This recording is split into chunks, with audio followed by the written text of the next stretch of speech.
Pleased to be joined now by Army head coach Jeff Monken. Coach, first of all, thank you for joining me here this afternoon. It's great to talk to you. First of all, I have a soft spot for Army football, to say the least, but I wanted to get into you guys because, people see the Army-Navy game, and that's a lot of what they see of Army football, but Army football is pretty high quality throughout the entire season. So I wanted to get your thoughts on spring practice and how you guys have been able to transition from 2021 to 2022 coming off a successful campaign. I appreciate the opportunity to talk about Army football, Nick. I got a soft spot too. I love Army football. So always glad to talk about our team and our players. And it's really proud of our team this past year and the way we finished. That winning that bowl game and beating an SEC team was a huge victory for us. Obviously, there were some disappointments along the way, but to finish like that was great to carry that momentum into the off season. And our guys have really been determined, and they want to improve and get better. And we've got some really strong leaders. So I felt like the transition from the 2021 season to the spring was good. And our guys were able to choose captains at the end of the spring campaign, and I think chose two really great captains. Marquel Broughton, who was a junior captain last year for us, which is a rarity at Army, and then Connor Bishop. Both will do a great job leading our team. And there's several other guys. We've got a leadership council comprised of some really great leaders, and I think that helped us move from the last season into this season. And I'm confident that our guys are not carrying any baggage in terms of being too proud or feeling like we don't have something to prove this year, which I know we do, and I know that they believe that we do too. So guys worked hard in the spring. We played a lot of the guys that didn't get a lot of experience in the fall, and you got to bring those guys along. The best time to do that is in the spring. There's several players that have played a lot of football for us that have the experience that we didn't feel like we needed to rep them as much in the spring. So we kind of held off. It kept them healthy, and it gave the younger guys an opportunity to compete and for us to be able to evaluate them and figure out kind of where we fall in terms of the depth chart.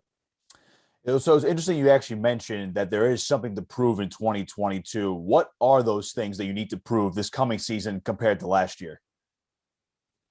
Well, obviously we didn't win the CIC outright, and we had done that the year before, and after having lost it in 2019, the pride of bringing that back and then going 1-1 in the round robin tournament, that's something that's important to our program, as I'm sure it is to the others as well. But we want to win those games, and so to try to get ourselves positioned and to work and to prepare ourselves to win both of those games is a huge challenge. It's a challenge every year, but there's not a more important tangible goal that we have than that one.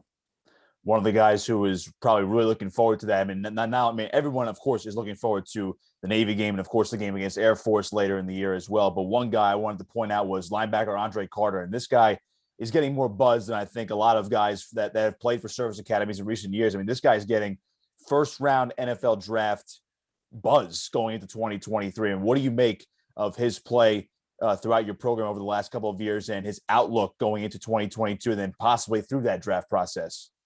Well, he's an outstanding player and a very talented young man. And the thing that excites me most about Andre is that he's improving as a player.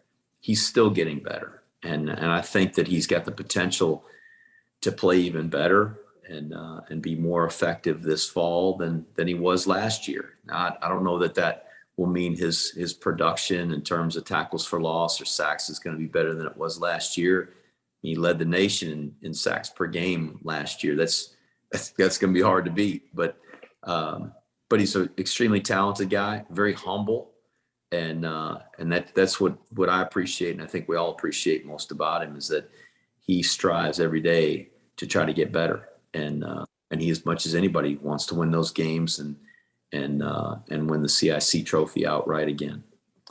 So he's just one of those guys that can become a special player playing for Army, or, these guys that also play for Air Force. as well as Navy. But I want to get your take on why is it so special, and what is really the difference in, of how when you look at playing for a service academy, it's different than in playing college football elsewhere. It's very different. So in your mind, what do you see different in these guys when they come to suit up and play for Army, but yet they're basically there for a greater purpose, we'll say, other than playing football? What's it like to you?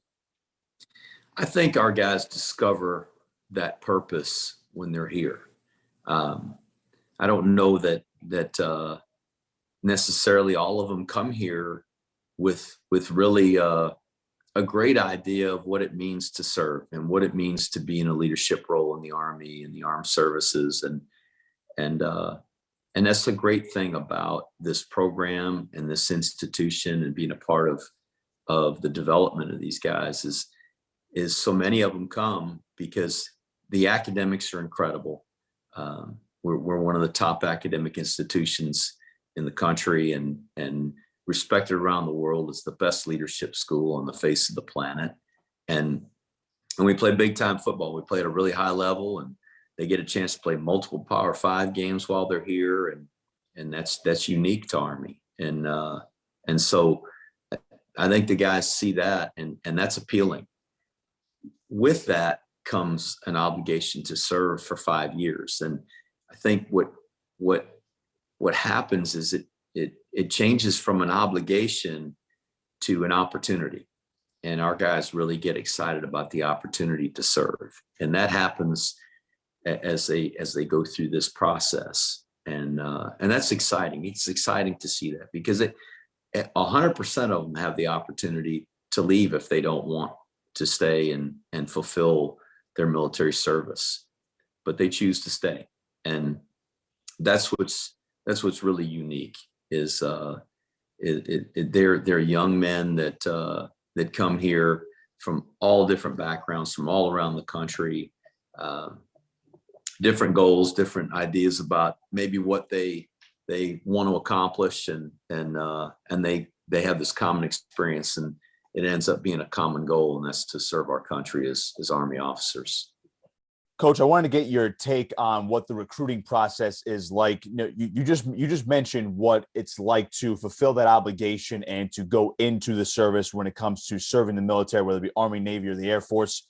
What is your recruiting process like, and what do you tell these guys and their parents in their living rooms when you go out on these recruiting trips?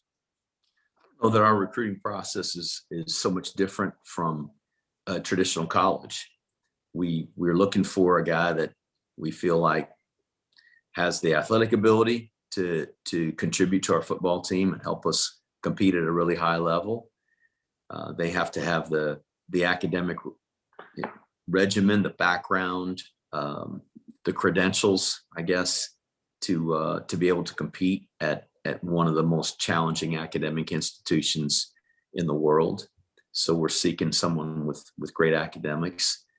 But we also look for someone who is a leader in their school, a leader in the community, has the character that we know is in line with the values of our academy and that of what's expected of an Army leader and an Army officer. So we have criteria, and we find prospects that fit that criteria. We have to go through thousands and thousands of evaluations to vet our prospects. But when it comes to recruiting, we sell what we have to offer like a traditional college does. Each college is unique. Every program is unique.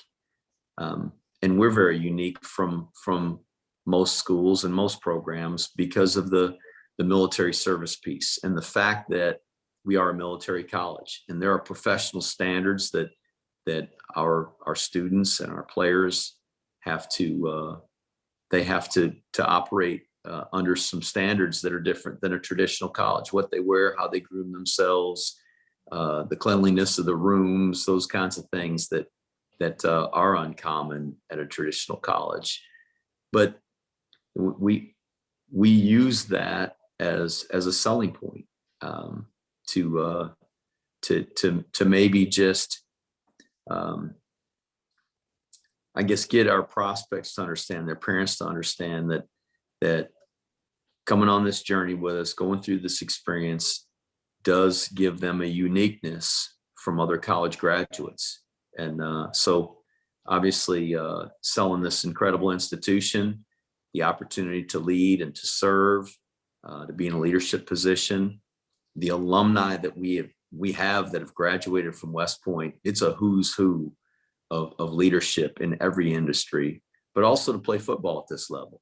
And who we play and the success that we've had are all things that I think are appealing to prospects.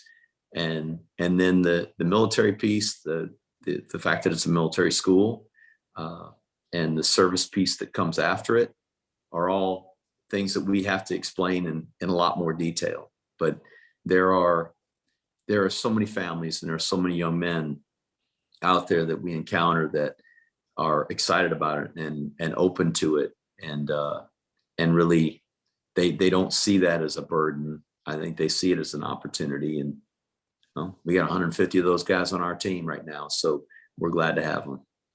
Speaking of opportunities, you have an opportunity in 2022 to get back at Navy, one of the premier games of the college football season. And actually, I took in my first Army-Navy game in person when I went out to the MetLife Stadium last year to go cover it in person. And Coach, I got to tell you, it's one of the most amazing things I've ever seen, pre-game, during the game, and post-game that I've ever seen in college football or really any sport.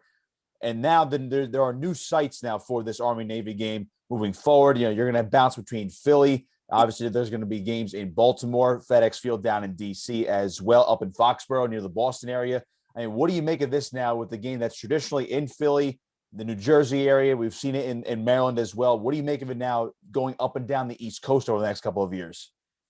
First off, I'm sorry you wasted your taxi money getting over there to the game last year.